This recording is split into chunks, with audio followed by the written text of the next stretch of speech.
तो दोस्तों आज हम फिर से आपके लिए लेकर आए हैं देश दुनिया की सभी ताजा बड़ी खबरें। फटाफट एक एक कर विस्तार से आज आपको बताएंगे, तो वीडियो को अंत तक जरूर देखें। दोस्तों पहली खबर में आपको बता दें कि रमजान के बाद शुरू होगा अयोध्या में बाबरी मस्जिद का निर्माण, ट्रस्ट ने किया ऐलान, मुसलमानों में खुशी की लहर। वहीं आपको बताएंगे दोस्तों कि उत्तर प्रदेश के कई जिलों में होली जुलूस के दौरान जमकर बवाल, कहीं फायरिंग हुई तो कहीं तलवारबाजी की घटनाएं, कई लोग हुए घायल।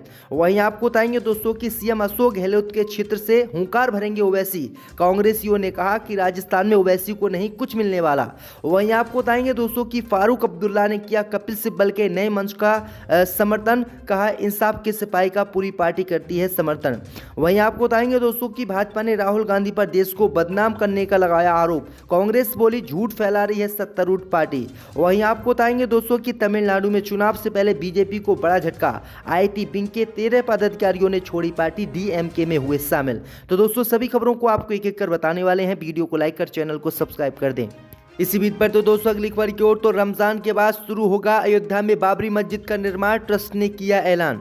जय दोस्तों आपको बता दें कि अयोध्या में बाबरी मस्जिद का निर्माण रमजान के पवित्र महीने के बाद शुरू होने की संभावना है।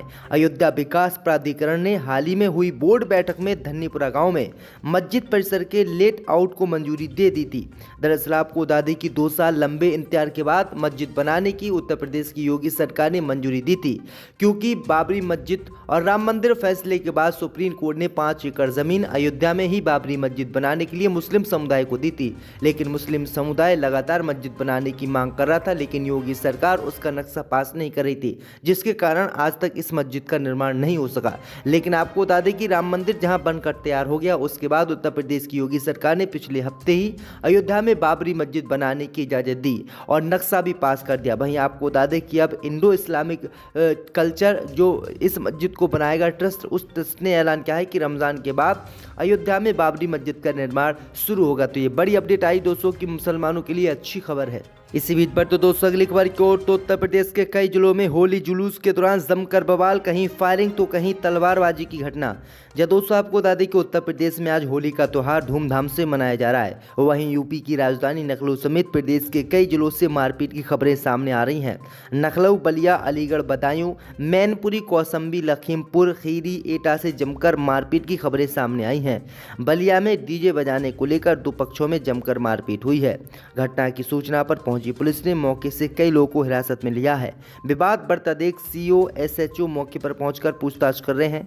यह घटना वलिया कोतवाली क्षेत्र के जापलिन गंज चौकी की बताई जा रही है। वहीं दूसरी घटना अलीगढ़ से आ रही है, जहां पर शराब पीने को लेकर 2 पक्षों में पथराव हुआ। तो ये बड़ी अपडेट आई दोस्तों, कहीं तो डीजे बजाने को लेकर पथराव हुआ है, तो कहीं पर शराब पीने को लेकर दंगे हुए हैं। तो उत्तर प्रदेश में इस बार होली काफी अलग रही। इसी बीच पर तो दोस्तों अगली खबर की ओर, तो सीएम गहलोत के क्षेत्र से हुंकार भरेंगे ओवैसी, कांग्रेसियों ने कहा राजस्थान में कुछ नहीं मिलने वाला।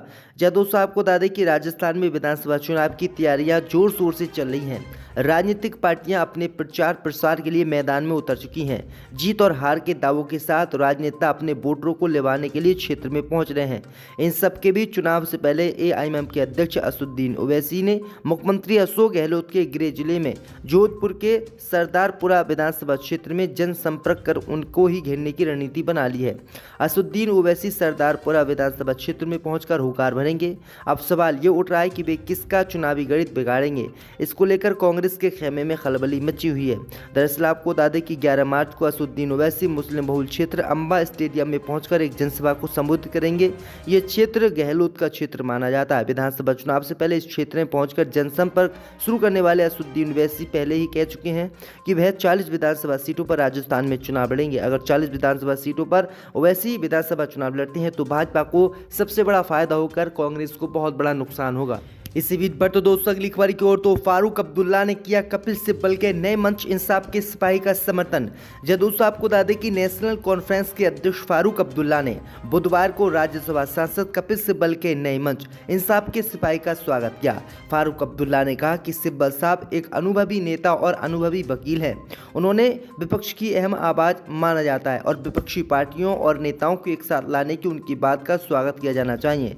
फारूक अब्दुल्ला ने यह भी कहा कि अन्याय के खिलाफ सभी के एकजुट होने से बेहतर कुछ नहीं है। उन्होंने कहा कि नेशनल कॉन्फ्रेंस दृढ़ता से सिब्बल की नई पहल के साथ खड़ी है। उन्होंने कहा कि पार्टी रैंक और फाइल के साथ साथ पार्टी के उपाध्यक्ष उमर अब्दुल्ला का विश्वास उन पर है। वहीं आपको बता दें कि केजरीवाल और अखिलेश यादव के बाद अब जो है फारूक अब्दुल्ला ने भी कपिल सिब्बल के नए मंच इंसाफ की सफाई का समर्थन किया है। इसी बीच पर तो दोस्तों अगली खबर की ओर तो भाजपा ने राहुल गांधी पर देश को बदनाम करने का लगाया आरोप। कांग्रेस बोली झूठ फैला रही है पार्टी। जब दोस्तों आपको बता दें कि कांग्रेस के पूर्व अध्यक्ष राहुल गांधी के ब्रिटेन में दिए गए बयान को लेकर भारतीय जनता पार्टी और मुख्य विपक्षी दल के बीच तीखे आरोप प्रत्यारोप देखने को मिल रहे हैं। भाजपा ने आरोप लगाया है कि कांग्रेस नेता ने विदेशी धरती पर देश को बदनाम किया है। दूसरी तरफ कांग्रेस ने पलटवार करते हुए कहा कि भाजपा झूठ फैला रही है क्योंकि राहुल गांधी की ओर से उठाए गए मुद्दों से वह हिल गई है। विपक्षी पार्टी ने ये भी कहा कि भाजपा के वरिष्ठ नेता रविशंकर प्रसाद को झूठ बोलने के लिए माफी मांगनी चाहिए तथा सरकार को चीन एवं पाकिस्तान तथा महंगाई और बेरोजगारी को लेकर अपनी स्थिति स्पष्ट करनी चाहिए। भाजपा नेता प्रसाद ने भारत में लोकतंत्र की स्थिति और राष्ट्रीय स्वयंसेवक संघ की आलोचना करने के लिए मंगलवार को राहुल गांधी पर प्रहार किया और कहा कि उसका स्पष्ट विश्वास है कि पूर्व कांग्रेस अध्यक्ष पूरी तरह से माओवादी विचार प्रक्रिया और अराजक तत्वों से गिरफ्त में है। तो ये बड़ी अपडेट आई। इसी बीच पर तो दोस्तों अगली खबर की ओर तो तमिलनाडु में बीजेपी को बड़ा झटका। आईटी विंग के 13 पदाधिकारियों ने छोड़ी पार्टी। जय दोस्तों आपको बता दें कि नॉर्थ ईस्ट के 3 चुनावी राज्यों में जीत का परचम लहराने वाली बीजेपी को तमिलनाडु में बड़ा झटका लगा है। चेन्नई पश्चिम आईटी विंग के 13 पदाधिकारियों ने एक साथ पार्टी की सदस्यता से इस्तीफा दे दिया है। ये सभी नेता डीएमके में शामिल हो गए हैं। आईटी विंग के जिला अध्यक्ष अन वरासन ने एएनआई से बात करते हुए कहा कि मैंने कई सालों तक बीजेपी के लिए काम किया। लोग जानते हैं कि मैंने कभी किसी पद उम्मीद नहीं की थी। पिछले कई दिनों से पार्टी में असामान्य स्थिति देखने को मिली जिसके बाद मैंने ये इस्तीफा देने का फैसला किया। उनके इस बयान पर 10 आईटी विंग के जिला सचिवों और 2 आईटी विंग के जिला उप सचिवों ने हस्ताक्षर किए हैं। तमिलनाडु में बीजेपी को ये पहला झटका नहीं है। इससे पहले भी कई विधायक इस्तीफा देकर हाल ही में डीएमके में शामिल हुए हैं। मंगलवार को भाजपा बौद्ध विंग के राज्य सचिव कृष्ण, आईटी विंग के राज्य सचिव दिलीप कन्नन, कन्नन ने भी जो है डीएमके में शामिल हुए थे। तो ये बड़ी अपडेट आ रही दोस्तों। इसी बीच पर तो दोस्तों अगली खबर की ओर तो सीएम केजरीवाल ने राजघाट पहुंचकर दी श्रद्धांजलि। देश की बेहतरी के लिए पूरे दिन करेंगे प्रार्थना। जय दोस्तों आपको बता दें कि दिल्ली के मुख्यमंत्री अरविंद केजरीवाल आज राजघाट पहुंचे जहां उन्होंने श्रद्धांजलि अर्पित की। दरअसल आपको बता दें कि सीएम ने पार्टी नेताओं सत्येंद्र जैन और मनीष सिसोदिया की गिरफ्तारी के मद्देनजर कल 7 मार्च को घोषणा की थी कि वह आज ध्यान करेंगे और होली नहीं मनाएंगे। साथ ही उन्होंने देशवासियों से भी अपील की कि अगर आपको लगता है कि प्रधानमंत्री ठीक नहीं कर रहे हैं तो आप भी देश के लिए प्रार्थना करें। दरअसल आपको बता दें कि आम आदमी पार्टी के संस्थापक और संरक्षक अरविंद केजरीवाल ने होली की शुभकामनाओं के साथ देश की स्थिति पर गंभीर चिंता व्यक्त की। उन्होंने 7 मार्च यानी बीते दिन एक वीडियो संदेश जारी किया था और कहा कि वह भारत की भलाई के लिए पूरे दिन होली पर पूजा करेंगे। साथ ही लोगों से भी इसमें शामिल होने की अपील करेंगे। केजरीवाल ने कहा कि उन्हें आप नेता सत्येंद्र जैन और मनीष सिसोदिया की गिरफ्तारी को लेकर चिंता नहीं है बल्कि देश की स्थिति की चिंता है क्योंकि आम लोगों के लिए काम करने और उनकी बात सुनने वाला कोई नहीं बचा है। इसी बीच पर तो दोस्तों अगली खबर की ओर तो पाकिस्तान को इंटरनेशनल कोर्ट में घसीटेगा ईरान। 18 अरब डॉलर का ठोकेगा मुकदमा। जय दोस्तों आपको बता दें कि कंगाली के दलदल में फंसे पाकिस्तान को ईरान से बहुत बड़ा झटका लगने वाला है। ताज़ा रिपोर्ट के मुताबिक ईरान ने पाकिस्तान को इंटरनेशनल कोर्ट में घसीटने की धमकी दी है।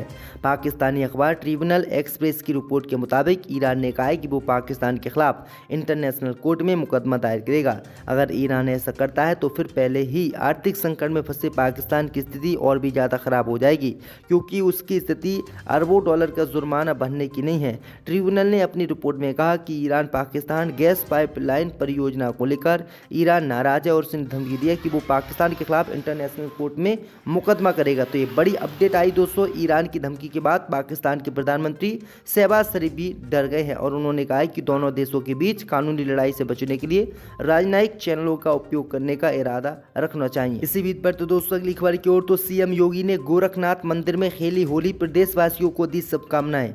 जब दोस्तों आपको बता दें कि उत्तर प्रदेश के मुख्यमंत्री योगी आदित्यनाथ ने बुधवार को गोरखपुर स्थित गोरखनाथ मंदिर में होली खेली। इस अवसर पर सीएम योगी ने प्रदेशवासियों को होली पर्व की ढेर सारी शुभकामनाएं दी। सीएम होली पर खास अंदाज में नजर आए और शहरवासियों के साथ होली खेली। सीएम योगी ने कहा कि होली उत्साह व उमंग का पर्व है। ये पर्व आप सभी के जीवन में नई खुशियां लेकर आए। पूरे प्रदेशवासियों को होली पर्व की ढेरों शुभकामनाएं। शांति के साथ सभी की भावनाओं का सम्मान करते हुए ये पर्व हिंदू लोग मनाएं। जो लोग रंग ना लगाना चाहें उनकी भावना का सम्मान करें और किसी भी कीमत पर उनको रंग ना लगाएं। तो ये बड़ी अपडेट आई दोस्तों। योगी आदित्यनाथ ने यह खास संदेश उत्तर प्रदेश वासियों को दिया है।